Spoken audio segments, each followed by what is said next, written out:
Hey guys, welcome back to our urban homestead. My name is Chelsea, and if you're new, welcome. Thank you so much for being here. I am extremely excited about this video. It's cherry season here in Michigan, and I just got a call about 20 minutes ago from the farmer that I go through to get my cherries, that my cherries were ready to be picked up. I use tart cherries for my pie fillings, and I usually get about 10 pounds from them each year. So I need to let them know a day in advance so they can pick them, and then they pit them for me and box them up and tell me to come get them. And I love cherry pie, cherry everything actually. And here in Michigan, we are known for our cherries. Wonderful cherries. We have a big cherry festival every year in Traverse City. People come from all over for our cherries. Now, they're not Mount Rainier cherries, but they are definitely some of the best that you'll ever get. So I've got my 10 pounds of cherries into my pot. And to that, I have added a splash of lemon juice. I'm going to go ahead and turn my burner on medium just because I want these cherries to start warming up and they'll start getting some nice lovely juice out. This is a water bath recipe, so I've got my canner warming up, my jars are in it warming up, so they'll be ready for me. Now I am a little bit nervous this year because I can't find the cherry pie filling that I made. I keep a notebook of everything I can, and I can't find my pie filling recipe from last year, and it was hands down the best cherry pie filling I've made in 10 years.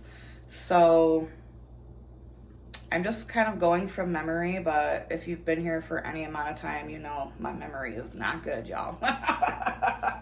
So we're gonna kind of wing it. And I'm gonna try to remember just what the heck I did last year. So while this is heating up, I've got 3.5 cups of sugar and 1 cup of clear gel. And I'm gonna mix that together just so when I pour it in, it's one even thing.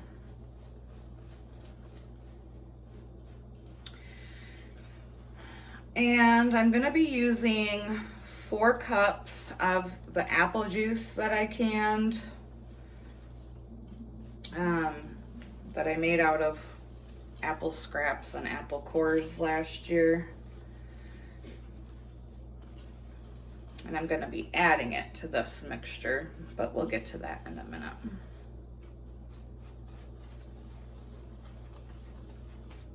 And I want to cook these cherries until they start bubbling.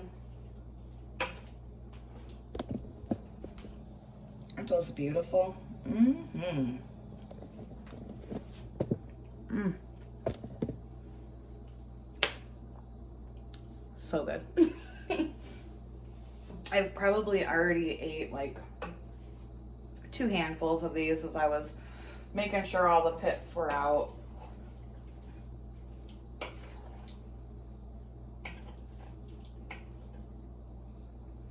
So they've already started letting some juice off, which is good.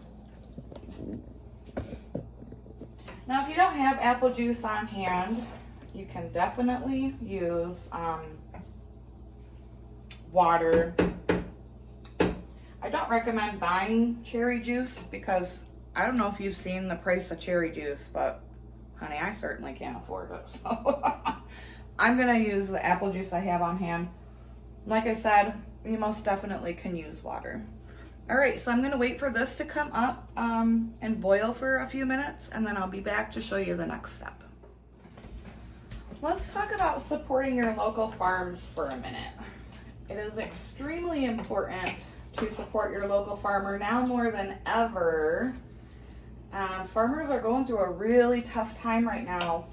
with the price of fuel and fertilizers and having trouble getting people that want to work if it's not a family operation.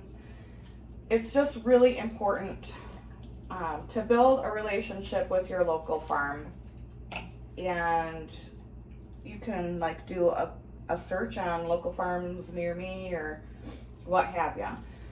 But I get a discount on my cherries because I've been going to this farm for so long that they give me a discounted price because I am a loyal customer of theirs.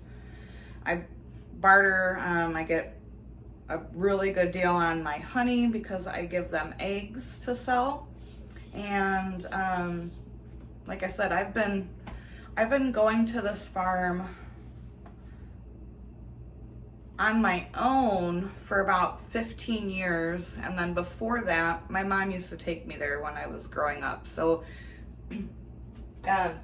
you know, we have a long-standing relationship with this farm, and I just think it's really important to support your local farmers in any way you can. All right, so our cherries are just about to a boil. I did switch to a bigger pot because when I stir this in, I'm gonna need to stir quickly because clear gel thickens really quick, just like cornstarch does. So I'm gonna add my apple juice to the sugared clear starch mixture.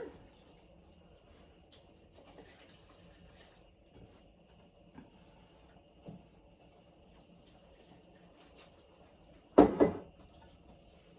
probably won't use the full 4 cups. You want to make sure that you whisk it to get you don't want any lumps.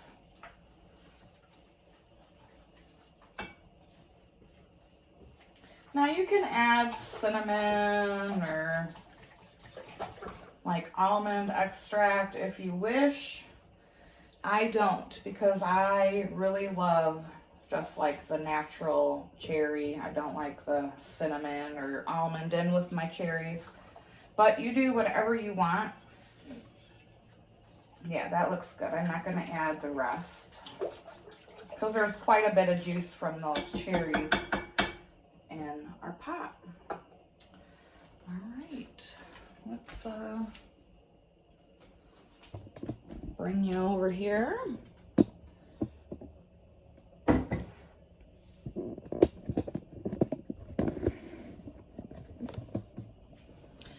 So I put it in a bigger pot. This is just about to come up to a boil. It's like at a little simmer. And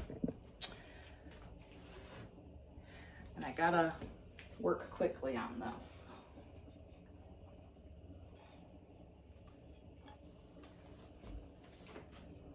You want to pour it in and stir to get it all mixed together pretty quickly.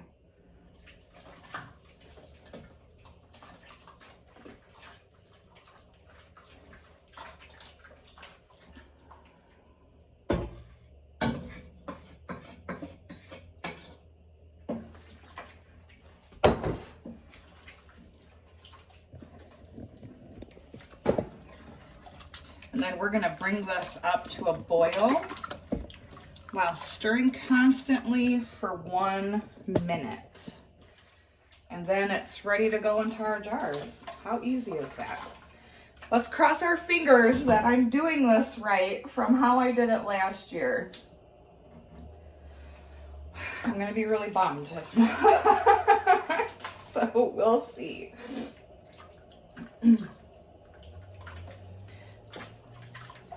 You will obviously still eat it if it doesn't turn out quite as thick, or I can always just add another bit of clear gel and apple juice mixture to it. You want to stir it constantly so that the clear gel on the bottom just doesn't sit and cook and get thick there. You want to make sure that it doesn't stick to the bottom.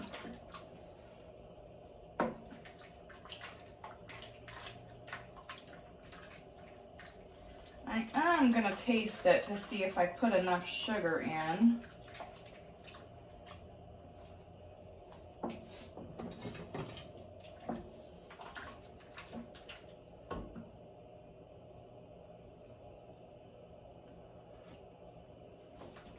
Oh my God, that is so good, you guys. Oh, yes, I think I remembered the recipe. Oh, you guys actually might get 2 videos today because, you know, I can't have cherries and not make like cherry crisp or something like that. So you guys might get 2 videos today. All right, so I'll be back to show you what this looks like once it boils and thickens up. Okay, I just turned the heat off because it boiled for 1 minute and it is just a beautiful, get a ladle. That beautiful thick pie consistency. Yum. All right, so I'm gonna get my jars out of the canner and get myself set up over here, and I will be back in just a moment. All right, let's get these jarred up. Yes. Oh, I'm so glad I remembered. I was a little bit nervous, I'm not gonna lie, but it turned out beautifully. Looks just as beautiful as it did last year and tastes really, really good. All right, so this is a hot water bath can method. My jars are hot. And then, like I said in my strawberry pie filling video, if you haven't watched that, check it out. Clear gel expands in the canning process. So you don't want to overfill your jars. You're gonna go to like just the shoulder. You really want like 1.5 inch headspace.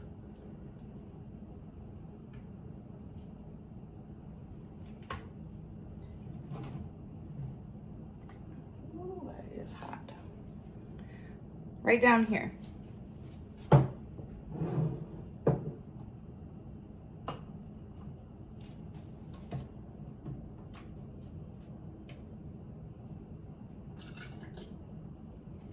I only make this once a year, and it lasts all year long. I've got 1 jar left over from last year. I was gonna make it for 4th of July, but I didn't because I made so many other things, and we, you know, it was just us. What do I need 4 desserts for, you know? Again, 1.5 inches of headspace.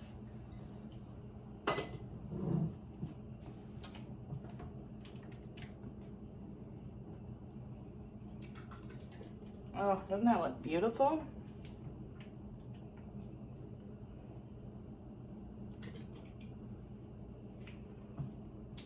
All right, guys, I'm gonna get the rest of these filled up, and I'll be back in just a minute. All right, 6 beautiful quarts. Mind your business about the dishes. I've said it once, I'll say it 1,000 times. This is not the Food Network. This is a real kitchen.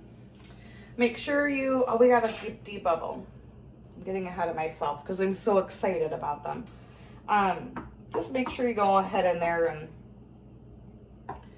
make sure there's no bubbles anywhere. Now there will be, you know, even if you debubble, because it doesn't even look like there's any bubbles in these. But once you can them, there will be bubbles because it's still going to process more in the canner, right? So don't freak out about that. All right, we're going to wipe the rims.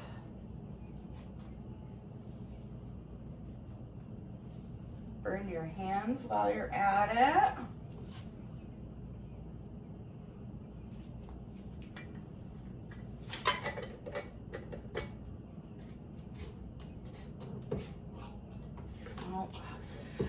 darn, some of these rings go to a completely, I'll never buy them again. I got them from the Farm and Fleet. They were an off label and they don't fit regular mason jars. Only that specific kind. So if you go to the Farm and Fleet, don't buy the no-name jars that they're trying to sell you. Because you'll be stuck using those rings for just those. It's a real pain. Fingertip tight, that means, you know, just to where your fingers don't crank on it. Don't put it on too loose either. Okay, these are gonna go into my canner, water bath can, for 35 minutes after your water reaches a full rolling boil, and make sure that that water is 1 inch to 2 inches above the top of the jars. And I'll see you when they come out. All right, guys, the 35 minutes is up and I have taken the lid off. These have been sitting in the canner for 5 minutes. And now let's take them on out and have a look. Oh, so beautiful. Aren't those gorgeous?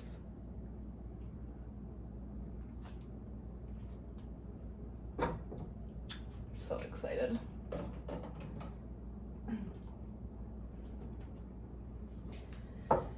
And see how the clear gel rises. Remember, we had filled them only down to here, so they're at the proper head spacing now because that clear gel expands during the canning process. Woohoo!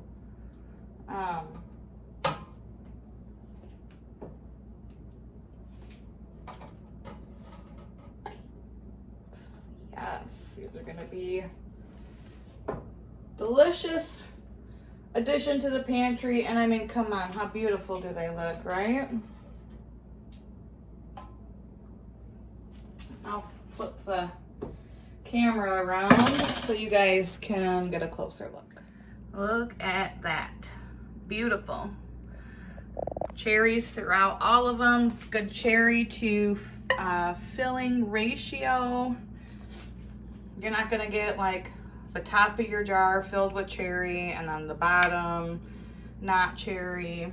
Ooh, listen to those pings.